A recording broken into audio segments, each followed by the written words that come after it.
अस्सलाम वालेकुम। मेरा नाम है मुबश्शिर लुकमान और आप देख रहे हैं मुबश्शिर लुकमान यूट्यूब चैनल। आखिरकार भारतीय और भारतीय मीडिया की आंखें खुल चुकी हैं और मोदी सरकार पर चढ़ दौड़े हैं कि नरेंद्र मोदी ने भारत की नाक कटवा दी। कटवाया तो बहुत कुछ है, पर चलें भारतीय मीडिया नाक की बात कर रहा है। मोदी के तमाम दावे धरे के धरे रह गए कि बीजेपी ने भारत की सरहदें कितनी मजबूत की कि चाइना के हालिया इकदाम से पूरी दुनिया को पता चल गया है कि चाइना ने आज भारत को हरी झंडी दिखा दी है। वो एक इंच भी पीछे नहीं हटेगा, अलबत्ता वो भारत से अच्छे ताल्लुकात चाहता है और इसे भारत को चाहिए कि फौरन लद्दाख की दौलत बेग सड़क का एक एक इंच खाली कर दे। ये चाइना कह रहा है। चाइना ने भारत को अब मुंह तोड़ जवाब दे दिया कि जा अपनी हसरतों पे आंसू बहाकर अब सो जा। भारतीय इस पर खूब सीख पाए कि हालत ये हो चुकी है कि नेपाल और भूटान जैसे मुल्क भी अब भारत माता को आंखें दिखा रहे हैं। सिर्फ इंडियन मीडिया ही नहीं, भारतीय फौज के साबिक जर्नैल और जय्यद सहाफ़ियों ने भी अब मोदी को आड़े हाथों लेना शुरू कर दिया।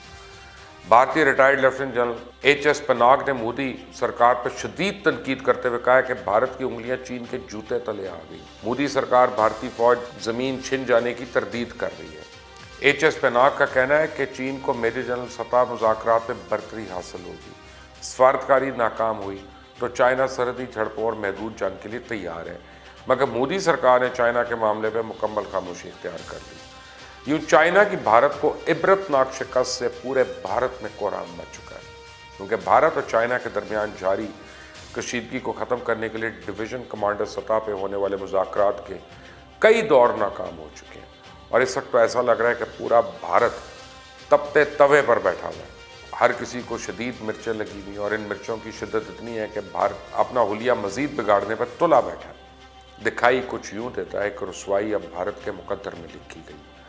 अल्लाह ने मजलूम कश्मीरी, सिख और अमन पसंद मजलूम भारतीय मुसलमानों की फरियादें सुन ली हैं। भारत को अब इस कदर पसपाई हो रही है कि भारत किसी को मुंह दिखाने के काबिल भी नहीं रहा। मैं आपको बता दूं कि भारत ने इन तमाम मुज़ाकरात में चाइना से दरख्वास्त की है कि वो लद्दाख पर अपना कब्जा बरकरार रखे, लेकिन दुनिया को ना बताए कि भारतीय गुब्बारे से हवा अब निकल चुकी है। भारतीय वज़ीर दिफा राजनाथ सिंह जो आए रोज़ बढ़के मारते थे ना कि ये कर लेंगे तो वो कर लेंगे, अब भीगी बिल्ली बन के बैठे हैं और टीवी इंटरव्यूज़ में भी ये मानते हुए दिखाई देते हैं कि हाँ, चाइनीज़ फ़ौज ने भारत में घुस कर उनकी कुट लगाई है और अब मुज़ाकरात के अलावा कोई और चारा नहीं, क्योंकि उनको पता है कि इनकी फ़ौज किस जोगी है। मैं तो आपको बड़े दिनों से कह रहा हूँ कि एक मिलिशिया है सेमी ट्रेंड, ये फ़ौज नहीं है।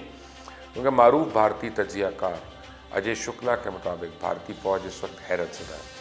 अजीत डोवाल की भी तमाम चालें जो हैं वो मारखोर के हाथों चेकमेट हो चुकी हैं, जबकि भारतीय वज़ीर दाखिला अमित शाह जिन्होंने गिलगित बल्तिस्तान और अक्साई चीन को वापस लेना था, वो भीगी बिल्ली बने हुए हैं। जब इन सब के गुरु और हेड मास्टर जनाब मोदी जी के पास कोई अच्छी खबर नहीं तो वो ये कहाँ से देंगे। वो तो क्वारंटीन हो चुके हैं, मोदी बाकायदा क्वारंटीन हो चुका है। अब इस बात की तस्दीक हो चुकी है कि चाइना लद्दाख पर कब्जा बरकरार रखेगा, मीडिया पे खामोशी इख्तियार करेगा और मोदी हुकूमत बहुत जल्द इस तजवीज़ के मुतल्लिक चाइना के साथ मुज़ाकरात करने जा रही है। और इससे कबल मारूफ भारतीय तजियाकार और सहाफ़ी अशोक सोइन ने भी भारतीय वज़ीर आज़म मोदी को लद्दाख के महाज पर चाइना से पसपाई के बारे में आड़ों हाथे लिया।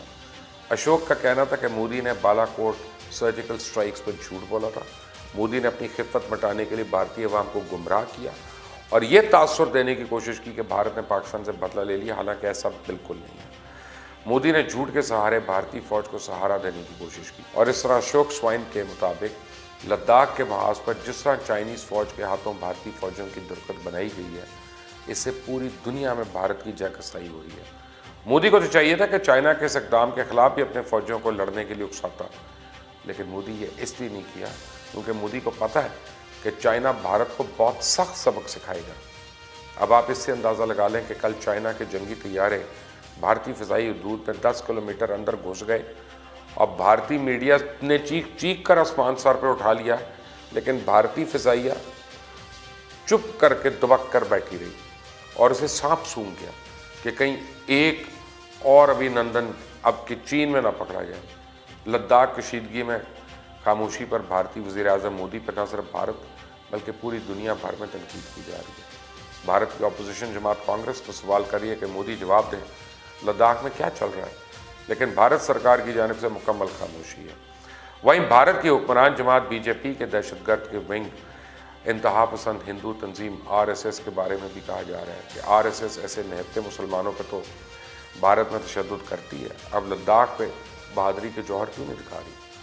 भारतीय सुप्रीम कोर्ट के वकील प्रशांत भूषण ने आरएसएस के सरबराह मोहन भागवत को इनका दावा याद कराया, जिसमें आरएसएस सरबराह ने कहा था फौज की तैयारी में 6 से 7 माह लगते हैं, लेकिन हम आरएसएस 2-3 दिन में जंग के लिए तैयार हो जाएंगे। ये हमारी सलाहियत और नज़्म ज़ब्त है जो हमें मुनफरिद करता है। प्रशांत भूषण ने आरएसएस सरबराह पर तनकीद करते हुए कहा कि अब आरएसएस लद्दाख में चाइना की सरहद पर अपनी बहादुरी का जाके ज़रा मुजाहरा करे ना, लड़े ना जाके वहाँ पे। और ऐसा बहुत से नामवर भारतीयों ने मुतालबा किया कि भारतीय मीडिया की तरफ से सर्जिकल स्ट्राइक्स का मुतालबा क्यों नहीं किया गया। मोहन भागवत कहते हैं आरएसएस की आर्मी है कहाँ। कुछ ने कहा मुझे उम्मीद है आरएसएस के जंगजू जंग के लिए तैयार हैं या नहीं। कुछ ने कहा कि आरएसएस का दस्ता कब लद्दाख रवाना हो रहा है, कौम को इनकी ज़रूरत है। किसी ने आरएसएस पर तनकीद करते हुए यह कहा कि अब लाल आँखें और 56 इंच का सीना दिखाने का वक्त है, लेकिन आरएसएस गायब है, गुम है, ज़ेर ज़मीन है। मोदी की लद्दाख पॉलिसी एक बार फिर भारत की बुज़दिली का मुजाहरा है। भारतीय मीडिया ने तो अपनी रिपोर्ट में मज़ीद कह दिया कि अब सूरत हाल है कि कोई भी मुल्क भारत के साथ खड़ा होता ही दिखाई नहीं दे रहा। अमेरिकन प्रेसिडेंट डोनाल्ड ट्रंप की दोस्ती को हमारे वज़ीर आज़म अपने लिए एक मिराज से कम तस्वुर नहीं करते थे, लेकिन शायद ये भूल जाते हैं कि ट्रंप अमेरिका नहीं है और अमेरिका ट्रंप नहीं है, और अमेरिका के ही सरकारी इदारे कई बार भारत पर तनकीद करते हैं और मजहबी मुनाफरत फैलाने का इल्ज़ाम आयद करते हुए हम पर पाबंदी आयद करने की बात करते हैं। और इस पर भी मोदी पर खूब तनकीद की। चाइना के मामले में अमेरिका सिर्फ खाली खुली बयानात ही दे रहा है, अमली इकदाम तो कर नहीं रहा। तो कहाँ है वो ट्रंप मोदी दोस्ती। मुस्लिम ममालिक की तंजीम OIC एलानिया तौर पर मोदी हुकूमत पर तनकीद कर चुकी है। यहाँ तक कि भारतीय मीडिया में कहा जा रहा है कि इस्लामोफोबिया की वबा से मुतासर होने वाले मोदी भक्तों ने दुबई और कुवैत से ही नहीं बल्कि कनाडा तक में भारत की नाक कटवा दी। हकीकत यह है कि मौजूदा आलमी सूरत हाल में भारत के आगे खाई है तो पीछे कुआं। मोदी की लगाई तीली कहीं और लगने की बजाय भारत के अंदर लग चुकी है, और अब भारत और भारतीय अपनी झूठी अना, गुरूर और तकब्बुर की आग में खुद जल रहे हैं, बुन रहे हैं, कबाब बन रहे हैं। किसी को पसपाई के अलावा कोई रास्ता दिखाई नहीं दे रहा। न भारत की मदद को कोई आगे आ रहा है, ना कोई दिलासा देने को तैयार है। सारी दुनिया सिर्फ तमाशा देख रही कि कैसे भारतीय जहाज़ समुंदर में गर्क हो रहा है। खुदा की कुदरत है, पाकिस्तान को दुनिया में अकेला करने वाला खुद तन्हा हो गया। शुक्रिया मोदी जी, शुक्रिया। अल्लाह हाफ़िज़।